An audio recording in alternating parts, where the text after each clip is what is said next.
2023 दिल्ली विश्वविद्यालय के छात्र संघ के चुनाव के अंतिम दिन चुनावी दंगल अपने जोर शोर पर है, जहां स्थानीय राजनीतिक लोग अपनी पार्टी के प्रत्याशियों का मनोबल एवं उनके लिए वोट मांगने की अपील करते नजर आए। हमारी टीम छात्र संघ के चुनावी माहौल को जानने के लिए दिल्ली के केशव महाविद्यालय में सीधे ग्राउंड रिपोर्टिंग करने पहुंची। स्पष्ट बात टीवी। तो इस वक्त मैं मौजूद हूं दिल्ली के केशव महाविद्यालय में, जहां चुनावी दंगल है। एनएसयूआई और एबीवीपी की डायरेक्ट यहां पर आमने सामने चुनौती दिख रही है। हमारे साथ है यहां के कुछ जाने माने लोग जो कि स्टूडेंट्स के लिए वोट मांग रहे हैं। हमारे साथ है जाने माने समाज सेवी मदन खुराना जी। किसको जिता रहे हैं इस बार? इस बार ही दिल्ली में एनएसयूआई आएगी। हमारे अध्यक्ष अरविंदर सिंह लवली जी ने पूरे दिल्ली में भ्रमण कर और हम सब ने मिलकर 1-4-6-5 पूरी दिल्ली का एक ही नारा है, 1-4-6-5 एनएसयूआई एनएसयूआई। और इस बार एनएसयूआई आएगी क्योंकि पिछले 3 साल से कोरोना के कारण छात्र संघ के चुनाव नहीं हो सके और छात्र संघ के चुनाव 3 साल बाद हो रहे हैं। और पूरे लोगों को, हर एक को पता है कि 3 सालों में छात्र संघ का कोई विकास नहीं हुआ। और दिल्ली सरकार और केंद्र सरकार आने के बाद कोई भी नया हॉस्टल नहीं बना, कोई भी नया कॉलेज नहीं बना। और जब दिल्ली में शीला दीक्षित सरकार थी तो उस टाइम हॉस्टल और कॉलेज नहीं बने थे। केशव विद्यालय भी जो बना था कांग्रेस की देन है, जहां हम आज खड़े हुए हैं। और इतने 10 साल बीतने के बाद भी दिल्ली यूनिवर्सिटी का कोई कार्य ऐसा नहीं हुआ जो छात्राओं के फेवर में हो। तो इसलिए छात्रों और छात्राओं ने ठान रखी है कि इस बार एनएसयू आएगी और आई एनएसयू आएगी। किसी चीज़ का विकास नहीं हो रहा है क्योंकि ये दिल्ली सरकार और केंद्र सरकार ये मिली जुली सरकारें हैं। ये विद्यार्थियों के हक में किसी भी तरह की इनके बच्चों के हक में फैसला नहीं ले रहे हैं और बच्चों के हक में फैसला ये गलती ले रहे हैं। डुडेजा जी, सर कैसे देख रहे हैं इस चुनाव को? क्या एनएसयूआई जीत जाएगी, क्या लगता है? हाँ, बहुत अच्छे बहुमत से उम्मीद लगा रखी है। और हमारा बैलेट नंबर आपको पता ही है 4165 4165। बस इसी में फोकस करें, आगे बच्चों का भविष्य बढ़िया है। क्या लगता है एनएसयूआई जीतने के बाद दिल्ली में फिर से कांग्रेस की सरकार? हाँ, क्यों नहीं। अभी हर एक को मौका मिलना भी चाहिए। छात्र पिछले कुछ समय से चुनाव भी नहीं हुआ है और अब जब चुनाव हो रहे हैं तो एनएसयूआई के जो कार्यकर्ता हैं फुल एनर्जी से भरपूर हैं और उम्मीद है अच्छा रिजल्ट आएगा हमारे फेवर में। कितना निश्चित है इस बार एनएसयूआई जीतेगी? एनएसयूआई का जीतना तो पक्का है ही है क्योंकि उनके पास कोई मुद्दा ही नहीं है। बीजेपी के पास एक ही मुद्दा है, मंदिर। जब कोई बात होती है एनएसयूआई का इलेक्शन है तो मंदिर बनाएंगे, कॉरपोरेशन का इलेक्शन होता है तो मंदिर, जय श्री राम। दूसरा पार्लियामेंट का इलेक्शन होता है तो मंदिर के अलावा मंदिर में हम भी जाते हैं, मंदिर में सब जाते हैं, भगवान के आगे माथा टेकते हैं, उसके बाद कोई काम करते हैं। लेकिन एक खाली मंदिर बनाने से हमारे कॉलेज स्कूल नहीं बन पाए, उसके बाद कोई भी कॉलेज नहीं बना। एनएसयूआई के पास मुद्दे लोकल स्टूडेंट्स के लिए मुद्दे हैं, लोकल स्टूडेंट्स के लिए मुद्दे लेकर के चल रही है एनएसयूआई पार्टी। एनएसयूआई का एक ही है कि हम छात्रों के लिए क्या कर सकते हैं। छात्रों के लिए जो है हॉस्टल आज तक नहीं बना, जब से 10 साल से 9 साल से सरकार आई है कोई हॉस्टल नहीं बना। हमारे इसमें जो है मैनिफेस्टो में लिखा है कि इतने हॉस्टल हम गर्ल्स के लिए, इतने हॉस्टल स्टूडेंट्स के लिए बनाएंगे। वो काम करने चाहिए। उस काम को देखते हुए स्टूडेंट्स जो है आज एनएसयूआई को वोट देगा और हमें पूरा यकीन है कि आगे एनएसयूआई 4 सीटें जीत करके आएगी। और कई कॉलेजों में, आप यहाँ केशव कॉलेज में खड़े हो, हमारे 3 कैंडिडेट तो अनअपोज आ चुके हैं। एक खाली प्रेसिडेंट के इलेक्शन पे वोटिंग हो रही है और वो भी हम जीते हुए हैं। इस तरह से आगे जीते। विश्वविद्यालय भी कहीं ना कहीं एक मंदिर है सर। लग रहा है दिल्ली में कहीं किसी मंदिर का निर्माण नहीं हुआ, किसी विश्वविद्यालय का निर्माण नहीं हुआ। कैसे देखते हैं आप इसे? मुझे लगता है कि भारत माता शायद इनकी है, हमारी नहीं है।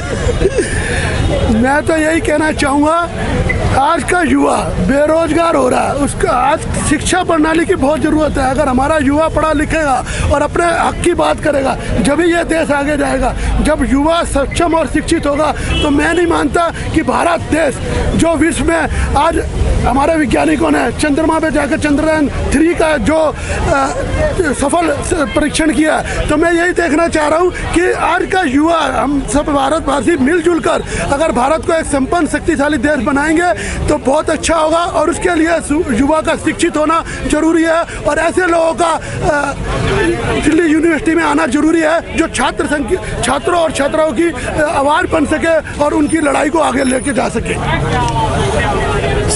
जिस हिसाब से सरकार की जो नीति है उस हिसाब से तो लगता है कि वो पकौड़े ही तलेंगे क्योंकि वो सिर्फ मंदिर मस्जिद के अलावा और कुछ नहीं चाहते। वो सिर्फ पकोड़े तलवाना ही चाहते हैं युवा को, क्योंकि जब पढ़ेगा इंडिया तो बढ़ेगा इंडिया। तो अपने जब पढ़ेगा इंडिया तो तभी अपने हक की आवाज़ भी उठाएगा।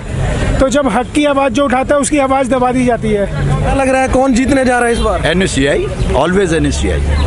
किन किन मुद्दों पर चुनाव लड़ा जा रहा है? हमारा मेन मुद्दा तो यही है कि देखिए, आप जब भी NSCI आती है और वो ये जानते हैं कि यहाँ के बच्चों की क्या प्रॉब्लम है। सबसे बड़ी प्रॉब्लम हॉस्टल की है। आप देखेंगे कि कांग्रेस या किसी गवर्नमेंट रही है NSCI से जो लीड करके आते हैं बच्चे, हमेशा जैसे यहाँ कॉलेज बने थे, आज जो कॉलेज बने हैं वो सब कांग्रेस की देन है। कोई नया कॉलेज अभी तक नहीं आया है, ना कोई ऐसा हॉस्टल है जो बच्चों के लिए अभी तक कोई ढंग से बना। आप किस चीज़ में, यहाँ तक कि नींव तक भी नहीं रखी गई है। एक तो ये बहुत बड़ा मुद्दा है। एक मैं मुद्दा कहूँगा कि जो लेडीज़ का है, गर्ल्स का है, वो बहुत बड़ा मिनिस्ट्रियल्स जो है प्रॉब्लम, उसके लिए उनको मिनिस्ट्रियल लीव चाहिए। बच्चों को वो रिक्वायर्ड है, क्योंकि क्या होता है ऐसे टाइम में वो अगर उनको छुट्टी नहीं मिलती तो उनको बड़ी दिक्कत होती है। तो एक तो ये बहुत बड़ी बात है, हॉस्टल्स की बहुत बड़ी बात है। कॉलेज और बनने चाहिए, बेस्ट फैसिलिटी जो हमारे स्टूडेंट्स को होनी चाहिए वो होनी चाहिए, वो नहीं है। जब से हमने देखा कि NSCI का कहीं भी जरा सी ये जो जब से बीजेपी और या ये गवर्नमेंट आई है, आम आदमी वाली जो भी आई है, वो किसी ने भी बच्चों की तरफ ध्यान ही नहीं दिया। बच्चों की इतनी प्रॉब्लम्स है, हॉस्टल्स की problem, that you may understand and you can ask to anyone. किसी भी बच्चे से जाके आप पूछोगे क्या है, वाकई ये है। और आज आप देखो हर जगह इतनी फीस बढ़ा दी गई कि गरीब बच्चा तो बेचारा एडमिशन भी नहीं ले पाता। वो क्या पढ़ेगा बेचारा, हमारा भविष्य क्या जाएगा? आप बताओ। जो हमारा भविष्य है, सरकार जो आगे बनती है वो हमारे इन बच्चों से ही तो बनती है। सर, जिस प्रकार महंगाई बढ़ती जा रही है, मेट्रो का किराया भी बढ़ता जा रहा है, स्टूडेंट्स की समस्याओं को आप यातायात से कैसे जोड़ते हैं? देखो, एक बात बता दूं, सबसे पहले कांग्रेस गवर्नमेंट ही एक ऐसी थी जिसके अंदर 12 रुपए का DTC का पास बना था। और आज भी हमारी यही मांग है कि मेट्रो में अगर कोई पास बनवाना चाहेगा तो देख लेना, वो NSCI और कांग्रेस गवर्नमेंट ही बनाएगी। कांग्रेस गवर्नमेंट में वो ताकत है कि वो मेट्रो का पास बना के देगी आपको, जिस तरह की DTC में 12 रुपए का पास आज दिन तक ये चल रहा है। ये है हमारी कांग्रेस की। सर, कितना कॉन्फिडेंट है ऐसा जोश? मैं एक तो बात ये बताऊंगा, जोश तो हमारे ना भारत जोड़ो यात्रा में हमारे राहुल गांधी जी ने इतना भर दिया है कि लोगों में कहते हैं कि अगर कोई है तो वो राहुल गांधी जी हैं। और इसीलिए मैं कहता हूँ आई NSCI, आई NSCI। ये था चुनावी दंगल, और चुनावी दंगल का माहौल एकदम गर्म है। सभी कह रहे हैं इधर NSCI जीतेगी। अभी कांग्रेस के सीनियर लीडर, लग रहा है इस बार NSCI जीत जाएगी? बिल्कुल 100% हमारी टीम जीतेगी। बिल्कुल जोर शोर से यंग टीम पूरी लगी हुई है, हम लोग भी लगे हुए हैं, सारे खड़े हैं, पूरी अपनी जिम्मेवारी निभा रहे हैं और मुझे लग रहा है कि बिल्कुल जीतेंगे। किन किन मुद्दों पर चुनाव है इस बार आपका? मुद्दे खासकर जो यूनिवर्सिटी के अंदर जो मुद्दे होते हैं उसके अंदर कोई मुद्दे कॉमन ही होते हैं, दोनों पार्टी के सेम ही होते हैं ऑलमोस्ट। अब देखने वाली बात यह है कि क्योंकि हमने पहले लंबा टाइम बिताया है यूनिवर्सिटी के इलेक्शनों में, ऑलवेज कुछ सालों से हम लोग थोड़ा वीक जरूर रहे हैं, बट हम अपने इस साल में पकड़ पूरी मजबूत करेंगे और मुझे लग रहा है किसी तरह का कोई डाउट नहीं है। भारत जोड़ो यात्रा राहुल गांधी जी ने निकाली, उसका कितना कुछ फायदा होने वाला है डूसू के चुनाव में? बहुत फायदा है उसका, लोगों में जोश है। हमारे जो छात्र नेता हैं, पिछले 3 साल से जो चुनाव नहीं हो पाए, अब जो हमारी जो पहले सरकार थी उन्होंने 5 यूनिवर्सिटी दिल्ली में खोली। उसके साथ साथ जब से ABVP या BJP या आम आदमी पार्टी की सरकार आई है, कोई भी दिल्ली में नया कॉलेज की स्थापना नहीं हुई है। छात्रों में इसका बहुत ज़्यादा विरोध है और सारे के सारे छात्र जो है ना, मोस्टली हम कॉलेज में भी शिवाजी कॉलेज से आए, राजधानी से आए, SPM से आए, NSCI के लिए छात्र वोट एक तरफा डाल रहे हैं। यदि इस बार NSCI जीत जाती है, क्या लग रहा है आपको कांग्रेस की सरकार दिल्ली में फिर से आएगी? ये बिल्कुल 100% आएगी। ये हमारे यहाँ जब ये डूसू का चुनाव होता है और 2024 में बाकी की 5 विधानसभाओं का, राज्यों में विधानसभाओं का चुनाव है, इससे हम 100% हमारा मनोबल बढ़ेगा और हम निश्चित तौर पर जो ना आने वाले लोकसभा में चुनाव जीतेंगे।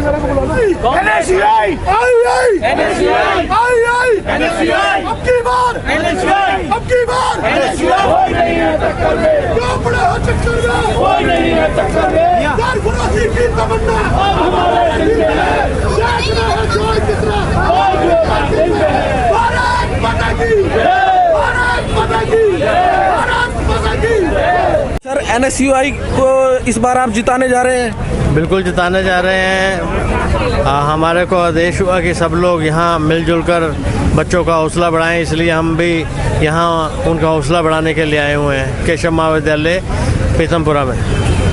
किन किन मुद्दों पे चुनाव हो रहे हैं सर इस बार? पिछले 5-6 साल से दिल्ली यूनिवर्सिटी के जैसे जब शीला दीक्षित जी की सरकार थी, हमारे लवली जी मंत्री भी थे, उस समय शिक्षा मंत्री भी थे, उस समय हमारे यहाँ पे 5-6 कॉलेज यूनिवर्सिटी खुली थी। उसके बाद वो बताते हैं कि सभी स्टूडेंट बताते हैं कि एक भी ईंट यहाँ पे नहीं लगी, कोई यूनिवर्सिटी नहीं खुली, कोई कॉलेज नहीं खुला। इसलिए कॉलेज खोलने के लिए, यूनिवर्सिटी खोलने के लिए और कॉलेजेस का बुरा हाल है, उनके मेंटेनेंस के लिए हम लोग चुनाव लड़ रहे हैं और बच्चों की रिहेबिलिटेशन के लिए। तो सर युवाओं की समस्याओं को कैसे देख रहे हैं आप इस चुनाव में? भाई साहब, इस बार एनएसवाई का जो हमारा पैनल है 4-1-6-5, सबसे बड़ी बात यह है दिल्ली यूनिवर्सिटी में जो गुंडा राज चल रहा है, आए दिन आप देखते हैं कहीं ना कहीं गाड़ियाँ तोड़ी जा रही हैं, लड़के लड़की को छेड़ा जा रहा है, छेड़छाड़ हो रही है। मैंने तो 2 दिन पहले देखे, हमारे जो हितेश गुलिया जो हैं प्रेसिडेंट का जो चुनाव लड़ रहे हैं, उनके साथ बड़ी बदतमीज़ी हुई रात के समय में। तो हमें दिल्ली से, यूनिवर्सिटी से और पूरे देश से धीरे धीरे इन लोगों को ख़त्म करना है और इन लोगों को हटाना है। मोहब्बत की दुकान खोलनी है हर जगह और कांग्रेस को हर क्षेत्र में, हर जगह वापस लेके आना है, यही मेरा संदेश है। ये देखते हैं इस बार क्या होता है इस चुनावी दंगल में। मिलते हैं फिर एक नई खबर के साथ, तब तक जय हिंद।